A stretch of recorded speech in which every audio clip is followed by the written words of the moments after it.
শহীদ রাষ্ট্রপতি জিয়াউর রহমানকে আমরা প্রথম চিনেছিলাম 1971 সালে স্বাধীনতা যুদ্ধের প্রাক্কালে, যখন শেখ মুজিবের বাংলাদেশের স্বাধীনতার ঘোষণা করার কথা ছিল। সেই শেখ মুজিব বাসায় গ্রেপ্তার হওয়ার জন্য অপেক্ষা করলেন। আমার নেতা শহীদ রাষ্ট্রপতি জিয়াউর রহমান বাংলাদেশের সেদিন স্বাধীনতার ঘোষণা করেছিল। বন্ধুরা আমার, সেই শেখ মুজিবকে আবার আমরা কখন দেখলাম?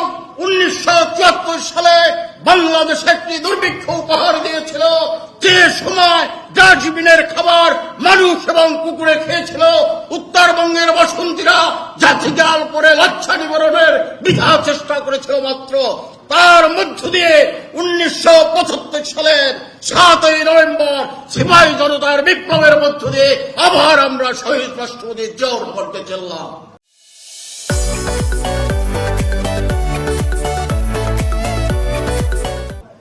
শহীদ রাষ্ট্রপতি জিয়াউর রহমান ক্ষমতায় আসীন হয়ে এই কৃষককে উজ্জীবিত করার জন্য, কৃষককে অনুপ্রাণিত করার জন্য কৃষকের আইনে বসে মাথায় একটি ক্যাপ, গায়ে একটি গেঞ্জি, এই অবস্থায় তাকে এবং হাতে একটি কোদাল উৎসাহিত করেছিলেন, অনুপ্রাণিত করেছিলেন বলেই সেদিন বাংলাদেশ থেকে বিদেশে চাল রপ্তানি করা সম্ভব হয়েছিল। বন্ধুরা আমার, শহীদ রাষ্ট্রপতি জিয়াউর রহমান অবদান, এত অবদান বলার আর শেষ করা যাবে না।